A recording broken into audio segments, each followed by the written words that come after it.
E aí, pessoal, tudo bem? Dando continuidade às imagens do avistamento, aqui eu peguei aqueles dois objetos que estavam acompanhando o primeiro, recortei e eis que eles estão em outro momento já, com a cor mais avermelhada e ainda com aquele ponto branco, que seria um tipo de núcleo. Mas dá para ver que já está até um pouco deslocado, ou seja, há variações na superfície do objeto, né? Aqui também bem mais nítido. A gente vê que os três estão bem mais acesos. Nessa imagem que tem os 3 pontos de luz. E aqui ao lado, eu foquei nesse primeiro objeto. Ampliei. E eis que ele se mostra bem mais ovalado, uma coisa meio hexagonal e tal. Eles vão modificando a forma ao longo do tempo, enquanto estão se deslocando, né, pelo céu. Dá para notar que sempre nesses tons vermelhos, laranjas e com o núcleo esbranquiçado. Mais um momento dos outros dois objetos que vão atrás, acompanhando. Agora um pouquinho mais próximo. Vê que nas bordas agora está mais esbranquiçado, né? É como se fosse um tipo de queima. Não saberia como expressar exatamente, mas olhando sem o recurso da câmera, porque nem sempre dá para captar tudo que a gente vê pelos olhos, a gente nota que é semelhante a um tipo de queima. O que não tem nada a ver, logicamente, com o avistamento de um balão. Muito embora eles possam ser confundidos com balões. Aqui uma ampliação bem mais robusta, né? E a gente vê aqui até uns tons de salmão, rosa. Arriscaria ali um violeta bem sutil e alguns pixels. E eu acho muito interessante essa mudança de tom enquanto há esse deslocamento. Mais um.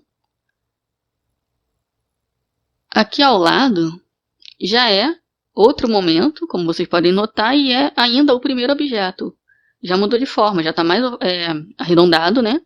E as bordas esbranquiçadas. Aqui é um trecho que é colocado da seguinte maneira.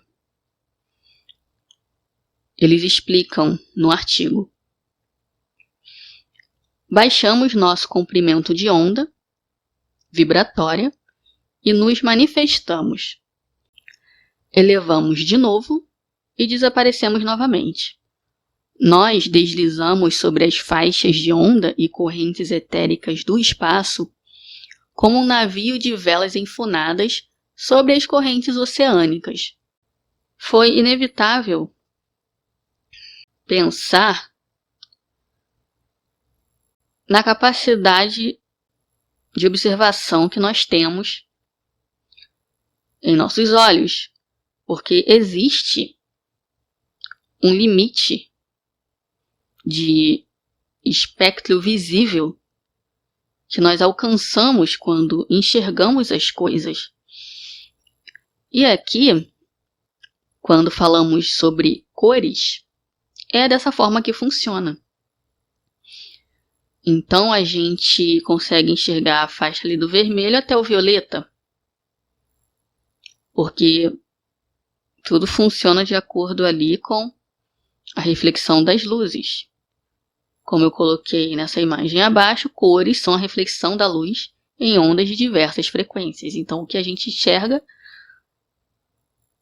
são essas diferenças, né, de frequência que se manifestam nas cores que a gente conhece. Porém, aqui é colocado que eles baixam o comprimento de onda. Quando levando em consideração essa questão da tabela existente, como ela é exemplificada, colocada, o nosso menor comprimento de onda é a cor violeta. A menor, a vermelha. Porém, fazendo analogia com as cores que se manifestam quando a gente vê os objetos, sobretudo com muita coloração vermelha, não faria sentido, correto? Levando em consideração a questão do comprimento. Mais lógico seria dizer que eles baixam a frequência vibratória para que se façam visíveis. E quando querem se camuflar, eles aumentam a frequência. Faria muito mais sentido dessa forma. De repente, foi um erro na tradução, ou até mesmo um equívoco quando o Sheldon canalizou a mensagem, ou até mesmo outro tipo de lógica que eu não estou a par. Mas faria mais sentido dessa forma, levando em consideração a lógica de como funciona a nossa realidade aí, visual, né?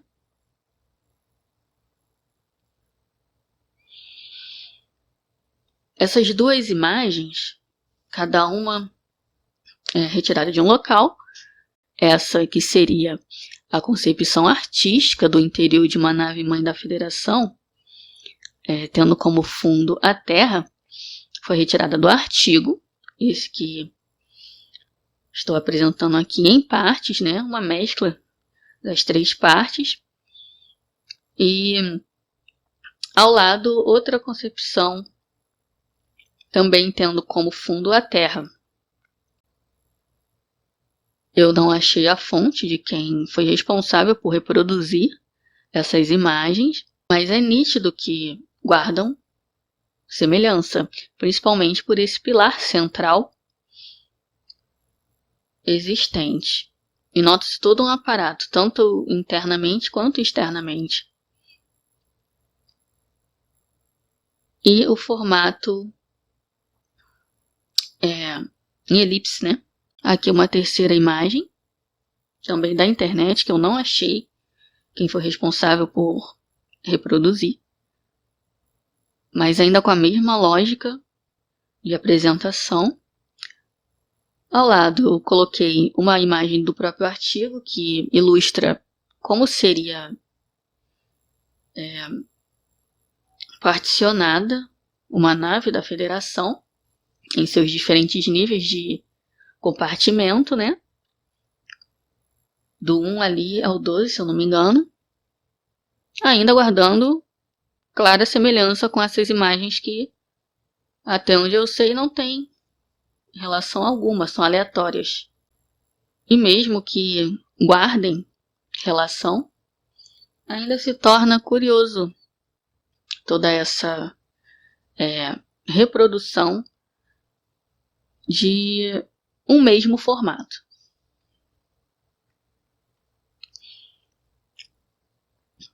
Chegamos em um momento chave aqui do avistamento do dia 11, que foi quando, ao captar as imagens, né, no caso fazendo um vídeo,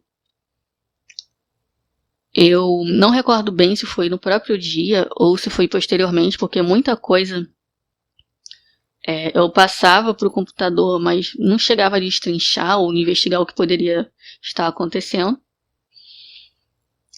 Foi quando, nesse momento, eu peguei esse material e fui dar uma olhada do que se tratava, se tinha captado alguma coisa, lembrando que eu usei minha câmera, que é uma semiprofissional, e tem zoom em 18 vezes, o máximo que ela chega, né? E aí, no primeiro momento, aliás, ela chega nesses 18 e ainda tem um restinho que vai um pouco mais além, se eu não me engano, até 36. Mas ainda assim, mesmo com todo esse zoom que ela é capaz, fica um pontinho vermelho na imensidão ali, na escuridão da noite. E eu peguei algumas partes desse pontinho e ampliei no programa.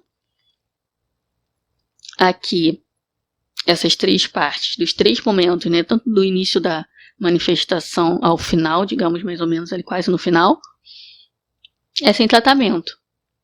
Dá para notar 3 momentos diferentes de maneira até nítida. Não joguei qualquer tipo de filtro, só ampliei, apenas isso. E a gente já nota certa coloração ali, o vermelho predominante como sempre, um verde e tal, enfim. Começou exatamente nessa ordem. Aqui, bem mais nítido, eu pensei, bom, vou jogar uma nitidez para ver o que corre, né? Como é que fica isso daí. E eis que eu me deparo com esse objeto super colorido, muito vermelho, ali você vê nitidamente verde, tem uma tonalidade um pouquinho ali mais rosada, branco também, né? E dá para notar, assim como eu já citei, se eu não me engano, em outro momento, outro vídeo, que há uma clara evolução desde a primeira imagem até a terceira.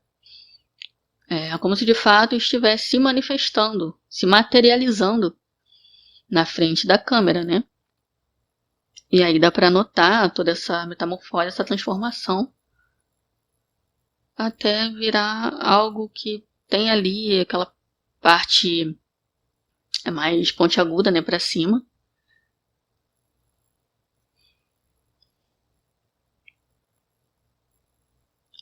E há um trecho no artigo que coloca da seguinte maneira: uma verdadeira aeronave interplanetária, uma Ventilus das nossas forças espaciais, vai aparecer a seus olhos como uma manifestação de luzes coloridas, geralmente verde, vermelha e branca. Coincidência? Acho que não. Esse termo Ventilus, eu fui dar uma olhada, não achei algo muito assim concreto, mas se eu não me engano, diz respeito a algo que se utiliza ali de um mecanismo que funciona através de um tipo de sopro, como se fosse algo que se utiliza ali do vento para estar funcionando, um tipo de mecanismo, né? Vem, se eu não me engano, de ventoinha, isso, lembrei, vem de ventoinha. A quarta imagem, daquelas anteriores, que seriam os primeiros momentos da materialização. E já dá para enxergar o objeto totalmente completo, ou quase, sei lá, uns 99,9% aí completo. Eu ainda tenho material para poder dar uma olhada, ampliar, enfim. E a gente vê, já com uma boa nitidez, muito embora aqui também não tenha nenhum tipo de tratamento, apenas o zoom, a gente consegue estar percebendo no meio do breu essa coisa avermelhada, né? E então, cá está a materialização completa do objeto naquela noite do dia 11. E exatamente com as mesmas cores que eles citam naquele trecho do texto: vermelho, branco e verde. Bem curioso, né? Coloquei aqui a comparação das duas imagens anteriores, das artes digitais que eu encontrei. E ao centro, o dia do avistamento, o objeto que aparece no dia do avistamento. E aí, eu questiono, muito embora pareça até óbvio. Então, é uma nave da Federação que está em órbita? E se está em órbita, qual é o tamanho desse objeto? Porque se aumentando de maneira considerável ainda é um ponto ali na imensidão, quanto mais precisaria para entender a dimensão disso? Se bem que assim, tá, eu acho que eu exagerei. Não aumentei tanto. O alcance ali não é gigantesco. mas ainda é um certo alcance. Então, até que ponto vai...